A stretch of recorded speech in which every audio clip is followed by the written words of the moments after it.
Dunia di tahun 2050. Bayangkan, udara saja tidak berpihak kepada kita. Suhu memanas ekstrim. Sebagian orang terpaksa mendekam setiap hari di ruang ber-AC dengan handuk basah menyeka wajah. Mata terus berair. Dan kita hanya dapat tertidur di setiap subuh karena cuma itu waktu yang cukup sejuk. Di luar tembok rumah kita, peningkatan suhu menyebabkan kekeringan parah di banyak belahan dunia. Hanya orang kaya yang bisa membayar air. Keran-keran di tempat publik dikunci. Hutan-hutan terbakar. 2 miliar orang berhadapan langsung dengan suhu yang bisa meroket sampai 60 derajat Celcius. Titik panas di mana tubuh manusia tak dapat bertahan lebih dari 6 jam. 2050, permukaan laut naik drastis menyebabkan badai ekstrim. Kota-kota pesisir tersapu pasang dan banjir menewaskan ribuan dan menggusur jutaan orang. Beberapa kota terpadat di dunia tenggelam, termasuk Alexandria, Kairo, Mumbai, Shanghai, Bangkok, dan tentu saja Jakarta. Orang-orang harus mengungsi ke tempat yang lebih tinggi. Setiap hari kita akan melihat foto rombongan keluarga mengarungi banjir. Yang agak beruntung bisa tetap tinggal di rumah dengan air hingga mata kaki. Seperti Jakarta di tiap musim banjir, tapi ini di seluruh dunia. 2050. Pandemi bukan hanya varian COVID. Perubahan suhu, banjir, urbanisasi, dan pergerakan populasi manusia mengakibatkan penyebaran penyakit. Setengah dari populasi dunia beresiko tertular malaria atau demam berdarah. Wabah baru bisa melampaui angka kematian penyakit jantung, menciptakan krisis perawatan kesehatan. Perusahaan asuransi pun menolak melayani. Apa yang kita lalui 2 tahun kemarin, tampak tak ada apa-apanya. 2050, kelaparan merajalela.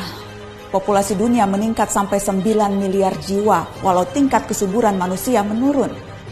Terlalu banyak mulut harus diberi makan, sementara dunia kekurangan air dan lahan yang bisa digarap. Bahan makanan akan semakin mahal, jumlah orang kurang gizi di dunia pun terus meningkat. Sementara bantuan logistik, kalaupun ada, pasti tiba terlambat karena terhambat bencana di mana-mana. 2050, hubungan internasional tak lagi akur. Setiap negara menjadi egois dan saling curiga. Perdagangan global macet karena negara-negara berhenti mengekspor dan memilih mempertahankan sumber daya mereka sendiri. Padahal jutaan orang butuh bermigrasi. Tapi banyak negara lockdown dan menjaga perbatasan dengan tentara.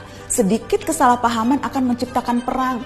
Dan seperti biasanya, netizen lalu memperuncing keadaan dengan memenuhi media sosial dengan teori konspirasi dan video-video propaganda. Teman-teman, meski terdengar seperti naskah disaster movie, itu tadi tidak mengada-ngada, menghayal atau menakut-nakuti. Semua gambaran itu berbasis pada penelitian dan data-data saintifik. Hitungan skenario 2030, 2050, 2100 per tahun semuanya ada. Isu ini bahkan telah mempertemukan para pemimpin dunia, tak terkecuali Indonesia. Kemarin Presiden Jokowi hadir dalam KTT COP26, sebuah forum tingkat tinggi yang diikuti 197 negara. Mereka membicarakan masa depan, rencana untuk menghalangi skenario-skenario tadi terwujud. Memang sulit, karena masing-masing negara punya kepentingannya sendiri. Akan ada tarik ulur yang berbelit-belit, tapi kesepakatan harus dilaksanakan. Dunia harus melakukan pengurangan karbon secara progresif, mencapai target 0 emisi segera. Negara-negara maju yang secara historis lebih bertanggung jawab harus mau membantu pendanaan negara-negara lain untuk ikut memerangi krisis iklim. Dunia berpacu dengan waktu. Gelisah tidak akan menghalangi 2050 sampai di kalender kita. Kita harus serius mempelajari isu ini, termasuk mengawal kebijakan dan langkah-langkah pemerintah. Sorotan terhadap COP26 menegaskan Indonesia selama tinggal di planet yang sama tidak terbebas dari resiko maupun tanggung jawab. Ada yang bisa kita lakukan sebagai individu, tentu saja itu perlu. Namun rangkaian kebijakan negara yang berdampak signifikan, itu yang paling kita butuhkan, segera. Kita tak bisa memilih planet, tapi masa depan bisa.